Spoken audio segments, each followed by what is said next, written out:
Hello students. तो आप सब लोग कैसे हैं और आप सब लोगों की पढ़ाई कैसी चल रही है? मैं हर बार यही सवाल करता हूँ ना। बिल्कुल बिल्कुल। और मैं बच्चों से स्टूडेंट से यही सवाल करूँगा, नहीं तो और क्या पूछूँगा। सबसे पहले तो मैं पढ़ाई के बारे में ही पूछूँगा ना। अगर स्टूडेंट्स की पढ़ाई अच्छी चल रही है तो इसका मतलब है सब कुछ ठीक चल रहा है, सब कुछ अच्छा चल रहा है। तो बच्चों, आज जो चैप्टर मैं डिस्कस करने जा रहा हूँ वो है 11वां चैप्टर। इसका नाम है बाल गोविंद भगत। तो एक्चुअली में राम वृक्ष बेनीपुरी जी ने बाल गोविंद भगत नाम के रेखा चित्र के माध्यम से एक ऐसे विलक्षण चरित्र का उद्घाटन किया है जो मनुष्यता, लोक संस्कृति और सामूहिक चेतना का प्रतीक है। वेशभूषा या बाह्य अनुष्ठानों से कोई सन्यासी नहीं होता। सन्यास का आधार जीवन के मानवीय सरोकार होते हैं। बाल गोविंद भगत इसी आधार पर लेखक को सन्यासी लगते हैं। यह पाठ सामाजिक रूढ़ियों पर भी कड़ा प्रहार करता है। इस रेखा चित्र की एक खास विशेषता यह है कि बाल गोविंद भगत के माध्यम से ग्रामीण जीवन की सजीव झांकी देखने को मिलती है। तो बच्चों, ये जो चैप्टर है ये एक्चुअली में कोई कहानी नहीं है, ये कोई कविता नहीं है, कोई यात्रा वृत्तांत नहीं है, कोई संस्मरण नहीं है। ये एक रेखा चित्र है। रेखा चित्र का मतलब क्या है कि लेखक ने शब्दों से एक चित्र बनाने की कोशिश की है, एक कैरेक्टर को बुनने की कोशिश की है, एक व्यक्तित्व को बताने की कोशिश की है। और वो लेखक कौन है? वो लेखक है राम वृक्ष बेनीपुरी जी। तो थोड़ा सा राम वृक्ष बेनीपुरी जी का परिचय भी पढ़ लेते हैं हम लोग, ये जानना भी जरूरी है।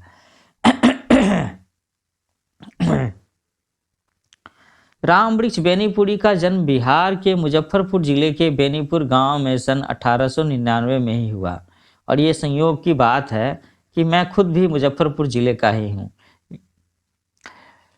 तो राम वृक्ष बेनीपुरी जी का जन्म मुजफ्फरपुर जिले के बेनीपुर गांव में हुआ था। माता पिता का निधन बचपन में ही हो जाने के कारण जीवन के आरंभिक वर्ष अभावों, कठिनाइयों और संघर्षों में बीते। 10वीं तक की शिक्षा प्राप्त करने के बाद वे सन 1920 में राष्ट्रीय स्वाधीनता आंदोलन से सक्रिय रूप से जुड़ गए। तो वो स्वतंत्रता सेनानी भी रहे हैं। वो कई बार जेल भी गए और उनका देहावसान मतलब उनकी मृत्यु सन 1968 ईस्वी में हुई है। तो 15 की अवस्था में ही बेनीपुरी जी की रचनाएं पत्र पत्रिकाओं में छपने लगी थी। वे बेहद प्रतिभाशाली पत्रकार थे।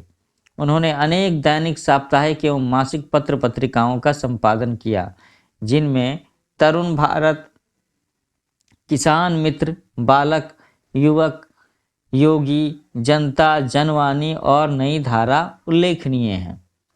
गद्य की विविध विधाओं में उनके लेखक को व्यापक प्रतिष्ठा मिली। उनका पूरा साहित्य बेनीपुरी रचनावली के 8 खंडों में प्रकाशित है। उनकी रचना यात्रा के महत्वपूर्ण पड़ाव हैं। पतितों के देश में उपन्यास है। चिता के फूल ये एक कहानी है। अम्बपाली नाटक, माटी की मूर्तें ये भी एक रेखा चित्र है। पैरों में पंख बांधकर ये एक यात्रा वृत्तांत है। जंजीरें और दीवारें, संस्मरण आदि उनकी रचनाओं में स्वाधीनता की चेतना, मनुष्यता की चिंता और इतिहास की युगानुरूप व्याख्या है। विशिष्ट शैलीकार होने के कारण उन्हें कलम का जादूगर भी कहा जाता है। तो ऐसे थे हमारे राम वृक्ष बेनीपुरी जी।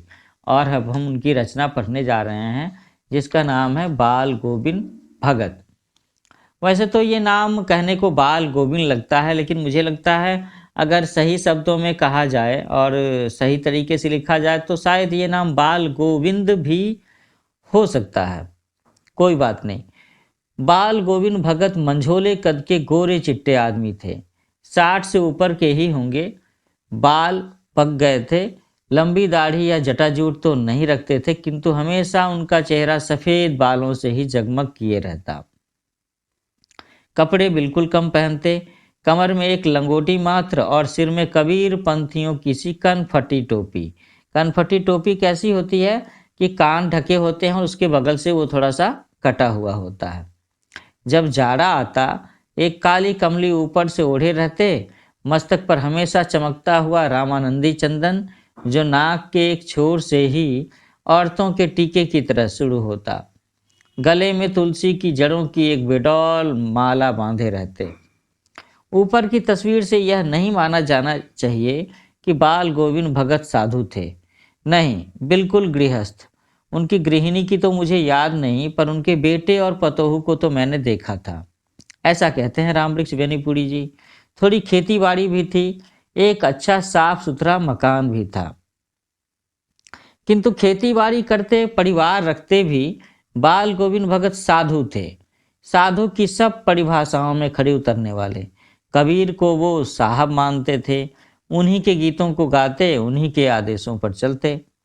कभी भी झूठ नहीं बोलते, खरा व्यवहार रखते, किसी से भी दो टूक बात करने में संकोच नहीं करते, न किसी से खामखा झगड़ा मोल लेते, किसी की चीज नहीं छूते, न पूछे न बिना पूछे व्यवहार में लाते। इस नियम को कभी कभी इतनी बारीकी तक ले जाते कि लोगों को कौतूहल होता कि ऐसा भी कहीं होता है क्या, लोग ऐसे भी होते हैं क्या। कभी वह दूसरे के खेत में शौच के लिए भी नहीं बैठते। वह गृहस्थ थे, लेकिन उनकी सब चीज साहब की थी, और साहब का मतलब कबीर की थी। जो कुछ खेत में पैदा होता, सिर पर लाद कर पहले उसे साहब के दरबार में ले जाते, जो उनके घर से 4 कोस दूर पर था एक कबीरपंथी मठ, और यही मठ उनके साहब का घर था। वह दरबार में भेंट रूप रख लिया जाकर प्रसाद रूप में जो उन्हें मिलता उसे घर लाते और उसी से गुजर चलाते थे। इन सब के ऊपर मैं तो मुग्ध था, उनके मधुर गान पर जो सदा सर्वदा ही सुनने को मिलते। कबीर के वे सीधे साधे पद जो उनके कंठ से निकलकर सजीव हो उठते थे। आषाढ़ की रिमझिम है, समूचा गांव खेतों में उतर पड़ा है। कहीं हल चल रहे हैं, कहीं रोपनी हो रही है। धान के पानी भरे खेतों में बच्चे उछल रहे हैं। औरतें कलेवा लेकर मेर पर जा बैठी हैं। आसमान बादल से घिरा, धूप का नाम नहीं, ठंडी पुरवाई चल रही। ऐसे ही समय में आपके कानों में एक स्वर तरंग झंकार सी कर उठी। यह क्या है, यह कौन है? यह पूछना न पड़ेगा, क्योंकि बाल गोविंद भगत समूचा शरीर कीचड़ में लिथरे अपने खेत में रोपनी कर रहे हैं। किस चीज़ की रोपनी कर रहे हैं? ये जो पूरा सिनेरियो बताया गया है उससे मुझे लगता है धान की रोपनी कर रहे हैं। उनकी उंगली एक एक धान के पौधे को पंक्तिबद्ध खेत में बिठा रही है। उनका कंठ एक एक शब्द को संगीत के जीने पर चढ़ाकर कुछ को ऊपर स्वर्ग की ओर भेज रहा है और कुछ को इस पृथ्वी की मिट्टी पर खड़े लोगों के कानों की ओर। बच्चे खेलते हुए झूम उठते हैं। मेर पर खड़ी औरतों के होठ कांप उठते हैं। वे गुनगुनाने लगती हैं। हलवाहों के पैर ताल से उठने लगते हैं।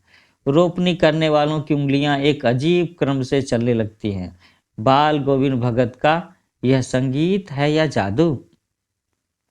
तो ऐसा समा बनता था जब बारिश के मौसम में बाल गोविंद भगत जी अपने स्वर से कबीर के दोहे पढ़ते थे, है ना। तो अपने लेखक रामवृक्ष बेनीपुरी जी ने बड़े अच्छे शब्दों से इस पूरे सिनेरियो को उन्होंने दर्शाने की, बिल्कुल जीवंत बनाने की कोशिश की है, बिल्कुल लाइवली, जैसे पास में ही हो रहा हो ऐसा कुछ। आगे कहते हैं कि भादों की वह अंधेरी अधरतिया, अभी थोड़ी ही देर पहले मूसलाधार वर्षा खत्म हुई है।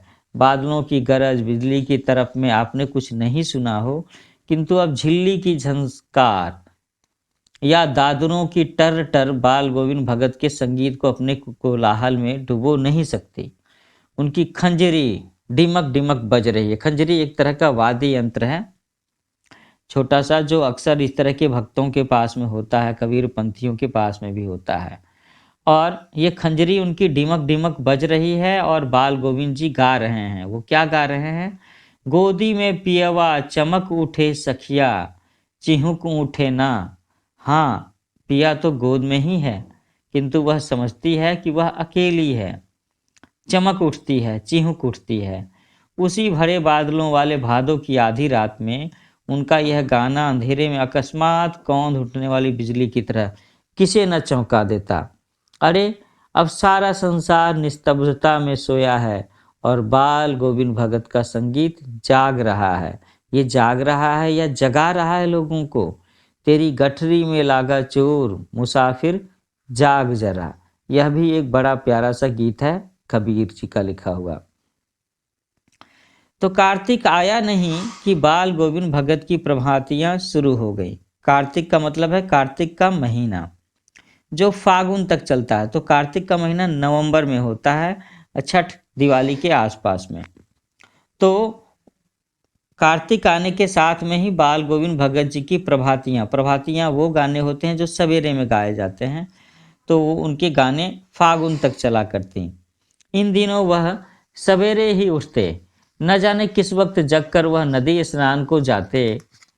गांव से 2 मील दूर वहां से नहा धोकर लौटते और गांव के बाहर ही पोखरे के ऊंचे भिंडों पर अपनी खंजड़ी लेकर जा बैठते और अपनी गाने टेरने लगते। मैं शुरू से ही देर तक सोने वाला हूँ, किंतु एक दिन माघ की उस दांत किटकिटाने वाली भोर में भी उनका संगीत मुझे पोखरे पर ले गया था। ऐसा आकर्षण था उनके संगीत में। अभी आसमान के तारों के दीपक बुझे भी नहीं थे। हाँ, पूरब में लोही लग गई थी जिसकी लालिमा को शुक्र तारा और बढ़ा रहा था। खेत, बगीचा, घर सब पर कुहासा छा रहा था। सारा वातावरण अजीब रहस्य से आवृत मालूम पड़ता था। आवृत का मतलब ढका हुआ होना। उस रहस्यमय वातावरण में एक कुश की चटाई पर पूरब मुंह काली कमली ओढ़े बाल गोविंद भगत अपनी खिंजड़ी लिए बैठे थे और उनके मुंह से शब्दों का तांता लगा हुआ था। उनकी उंगलियां खंजड़ी पर लगातार चल रही थीं। गाते गाते वे इतने मस्त हो जाते, इतने सुरूर में आते कि उत्तेजित हो उठते कि मालूम होता आप खड़े हो जाएंगे। कमली तो बार बार सिर से नीचे सड़क जाती। मैं जाड़े में कपकपा रहा था, किंतु तारे की छवि में भी उनके मस्तिष्क के श्रम बिंदु जब तक चमक ही पड़ते थे। तो बच्चों, यहाँ पर श्रम बिंदु का मतलब है पसीने की बूंदें।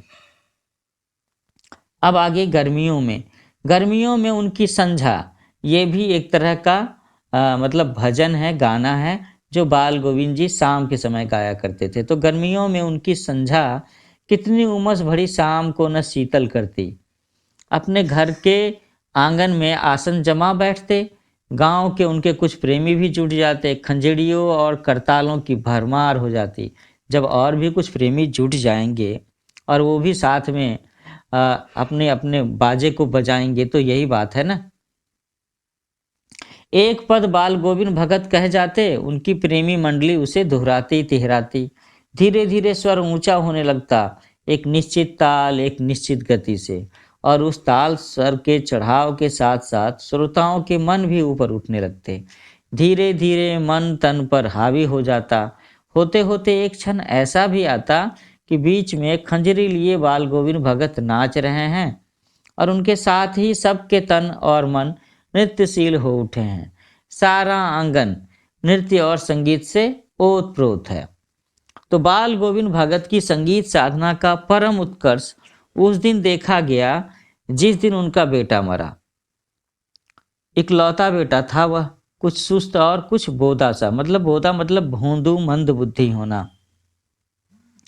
किंतु इसी कारण बाल गोविंद भगत उसे और भी मानते थे। उनकी समझ में ऐसे आदमियों पर ही ज़्यादा नज़र रखनी चाहिए या प्यार करना चाहिए, क्योंकि ये निगरानी और मोहब्बत के ज़्यादा ही हकदार होते हैं। बड़ी साध से उसकी शादी कराई गई थी। पतोहू बड़ी ही सुभग और सुशील मिली थी। पतोहू का मतलब है बहू। घर की पूरी प्रबंधिका बनकर भगत को बहुत कुछ दुनियादारी से निवृत्त कर दिया था उसने। उनका बेटा बीमार है, इसकी खबर रखने की लोगों को कहाँ फुर्सत, किंतु मौत तो अपनी ओर सबका ध्यान खींच कर के ही रहती है। हमने सुना कि बाल गोविंद भगत का बेटा मर गया और कौतूहलवश उनके घर गया। देखकर दंग रह गया। बेटे को आंगन में एक चटाई पर लिटाकर एक सफ़ेद कपड़े से ढांक रखा है। वह कुछ फूल तो हमेशा ही रोपते रहते। उन फूलों में से कुछ तोड़कर उस पर बिखराए दिए हैं। फूल भी और तुलसी दल भी। सिरहाने के एक चिराग जला रखा है और उसके सामने की जमीन पर ही आसन जमाए गीत गाए चले जा रहे हैं। वही पुराना सर, वही पुरानी तल्लीनता। घर में पतोहू रो रही है जिसे गांव की स्त्रियां चुप कराने की कोशिश कर रही हैं, किंतु बाल गोविंद भगत गाए जा रहे हैं। हाँ, गाते गाते कभी पतोहू के नज़दीक भी जाते हैं और उसे रोने के बदले उत्सव मनाने को कहते हैं। आत्मा परमात्मा के पास चली गई, विरहनी अपने प्रेमी से जा मिली। भला इससे बढ़कर आनंद की कौन बात। मैं कभी कभी सोचता कि यह पागल तो नहीं हो गए, किंतु नहीं, वह जो कुछ कह रहे थे उसमें उनका विश्वास बोल रहा था। वह चरम विश्वास जो हमेशा ही मृत्यु पर विजयी होता आया है। और यही बातें कबीर के दोहे में कही गई हैं, उनके भजनों में, उनके उपदेशों में लोगों को बताई गई हैं। तो बेटे के क्रियाकर्म में तूल नहीं किया, पतेहू से ही आग दिलाई उसकी। किंतु ज्यों ही श्राद्ध की अवधि पूरी हो गई, पतेहू के भाई को बुलाकर उसके साथ कर दिया, यह आदेश देते हुए कि इसकी दूसरी शादी करा देना।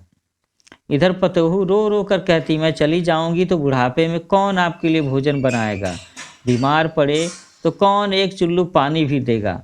मैं पैर पड़ती हूँ, मुझे अपने चरणों से अलग नहीं कीजिए। लेकिन भगत का निर्णय अटल था, तू जा, नहीं तो मैं ही इस घर को छोड़कर चल दूंगा। यह थी उनकी आखिरी दलील, आखिरी धमकी। और इस दलील के आगे बेचारी की क्या चलती। तो बाल गोविंद भगत की मौत उन्हीं के अनुरूप हुई। वह हर वर्ष गंगा स्नान करने जाते, स्नान पर उतनी आस्था नहीं रखते थे जितना संत समागम और लोक दर्शन पर। पैदल ही जाते और करीब 30 कोस पर गंगा थी। साधु को संबल लेने का क्या हक। अच्छा बच्चों, एक बार जरा बता देता हूँ कि कोस का मतलब क्या है। तो एक कोस का मतलब होता है 5 किलोमीटर, तो 30 कोस का मतलब क्या हो गया, 150 किलोमीटर। और क्या लिखा है कि बस 30 कोस पर ही गंगा थी। साधु को संबल लेने का क्या हक, और गृहस्थ किसी से भिक्षा क्यों मांगे। अतः घर से खाकर चलते और फिर घर पर ही लौटकर खाते। रास्ते भर खंजरी बजाते, गाते गाते जहाँ प्यास लगती पानी पी लेते। 4-5 दिन आने जाने में लगते। किंतु इस लंबे उपवास में भी वही मस्ती। अब बुढ़ापा आ गया था, किंतु टेक वही जवानी वाली। इस बार लौटे तो तबीयत कुछ सुस्त थी। खाने पीने के बाद भी तबीयत नहीं सुधरी, थोड़ा बुखार आने लगा था। किंतु नेम व्रत, यहाँ पर मैं कहूँगा नेम व्रत का मतलब है नियम और व्रत, उनके अपने जीने के जो थे उस नियम और व्रत को तो वो छोड़ने वाले नहीं थे। वही दोनों जुन गीत, स्नान, ध्यान, खेती बाड़ी देखना दिन दिन छीजने लगे। लोगों ने नहाने धोने से मना किया, आराम करने को कहा, किंतु वे हंसकर टाल देते रहे।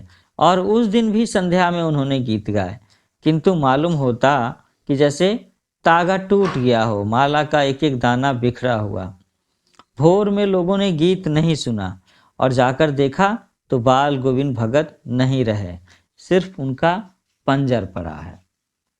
तो इस तरीके से ये चैप्टर आपका यहाँ पर ख़त्म होता है, जिसमें मैंने ये बताने की कोशिश की कि राम वृक्ष बेनीपुरी जी ने किस तरीके से एक रेखा चित्र खींचा है एक व्यक्ति का, एक आदमी का, एक ऐसे आदमी का जो काफ़ी कुछ दिखने में, व्यवहार में, जीवन शैली में गृहस्थ के जैसा था, लेकिन उसका स्वभाव संत के जैसा था। और वो बार बार बता भी रहे हैं कि वो कबीर पंथी रहे हैं, उनके भजनों को गाते थे, वैसे ही सादगी से वे जीते भी थे। तो बच्चों यहाँ पर एक मैं जरा शब्द संपदा इस सेक्शन को भी चर्चा करना चाहूँगा कि एक बार फिर से आपके दिमाग में, आपके मन में वो बातें स्थिर हो जाएं कि इसमें जो स्पेशल वर्ड्स इस्तेमाल किए गए हैं आखिर उनका मतलब क्या है। आपको इनका मतलब समझना चाहिए, अपने हिंदी के सेंटेंसेज में प्रयोग करना चाहिए। और अगर आप ज़रा ध्यान से एक बार पढ़ लेंगे, देख लेंगे, तो आगे कभी भी जब ये सब दोबारा नज़र आएंगे तो आप बखूबी इन्हें पहचान लेंगे, इनका अर्थ समझ लेंगे। ठीक है, तो पहला शब्द है मंझोला। तो मंझोला का मतलब होता है मिडिल साइज्ड, न बहुत बड़ा न बहुत छोटा। कमली, कमली का मतलब है कंबल। पतोहू, पतोहू यहाँ पर पुत्र वधू या पुत्र की स्त्री को कहते हैं, बहू को कहते हैं, है ना। आप उसे डॉटर इन लॉ भी कह सकते हैं। रोपनी, रोपनी का मतलब है धान की रोपाई।